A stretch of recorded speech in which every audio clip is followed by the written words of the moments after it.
The Clash's sixth and final studio album, Cut the Crap, was released in the fall of 1985.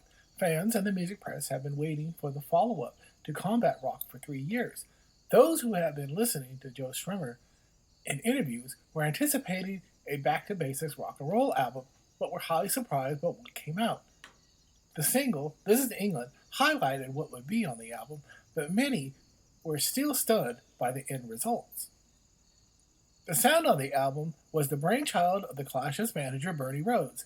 He felt that a throwback rock and roll record was too old-fashioned and wanted to update the band's sound. Now that he had complete control of the group due to Joe Strummer's personal issues and was completely tuned out, and let Rhodes pretty much control the narrative of the album. Bernie Rhodes also felt that The Clash was just a brand, and anybody at this point was replaceable. His former best friend and rival, Malcolm McLaren, made his own album back in 1983, the world music, hip-hop, electronic pop disc, Duck Rock. Rhodes even called this new sound he was developing hip-hop punk rock, another swipe at his old buddy. Rhodes went on his merry way to create the vision of The Clash and made himself the album's producer despite having little to no knowledge of music production or writing songs under the pseudonym Jose Unidos. Joe Strummer, however, made one last attempt to record the album in a back-to-basics style in a compromise with Bernie Rhodes, with a different lineup for the upcoming studio recordings. According to guitarist Nick Shepard, he wasn't invited, and neither was Vince White or Paul Simonon. The rehearsal studio lineup consisted of Joe Strummer on vocals and guitar, Pete Howard on drums, Norman Watt Roy on bass guitar, and Mickey Gallagher on keyboards.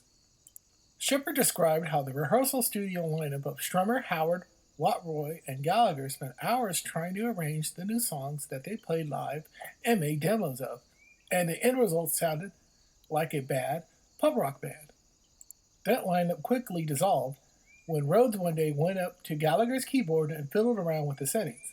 Gallagher just got up and left the studio and never returned. This was the excuse Rhodes needed to fully take over the recording of the album, leaving Strummer to finally cave in to his manager's wishes. It was at this point that Bernie Rhodes and Cosmo Vinyl began to fully control the future of The Clash and make it, in their view, beyond just an ordinary rock band, but a brand, and wanted to update its sound for the 80s. Any plans for a throwback, basics rock and roll album were tossed out. According to the young studio engineer Michael Fayne, who worked on the Lucky Studio 8 demos, Rhodes spent hours listening to hip-hop radio that he recorded when he flew off to the United States to do research for the album's new sound. Rhodes took Fayne under his wing and mentored the youngster, who learned a lot about the music business and all the pitfalls and roadblocks that it comes with.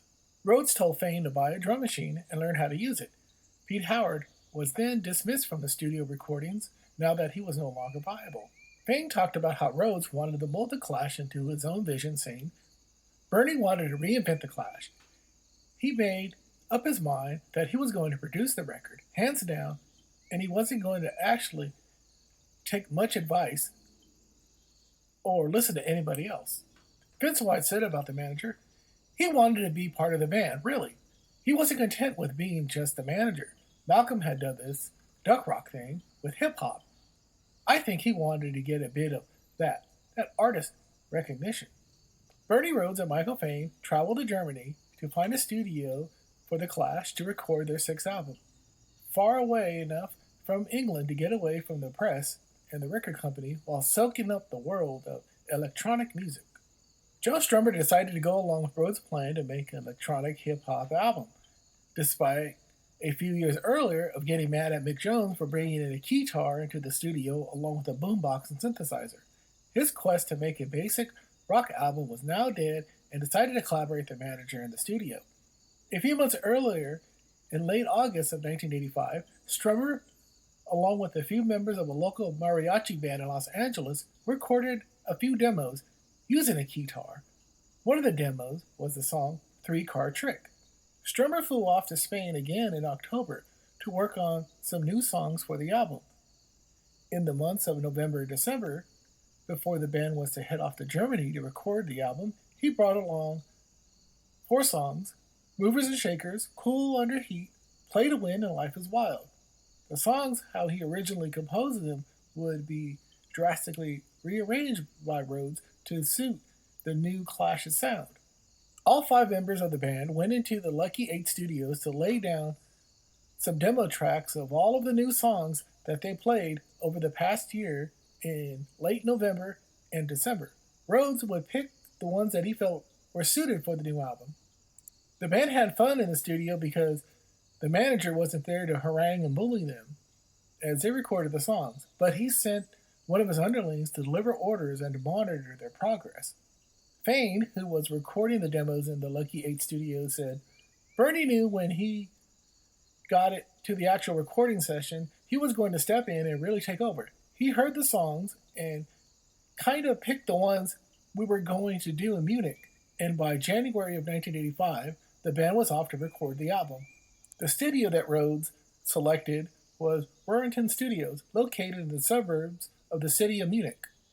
The studio was one that was affordable under the band's budget, and it was filled with all of the modern-day electronic music and recording equipment that Bernie Rhodes needed to record his modernized sound that he envisioned would take the Clash into the 80s and beyond, with groundbreaking music, which he felt would change the music industry forever.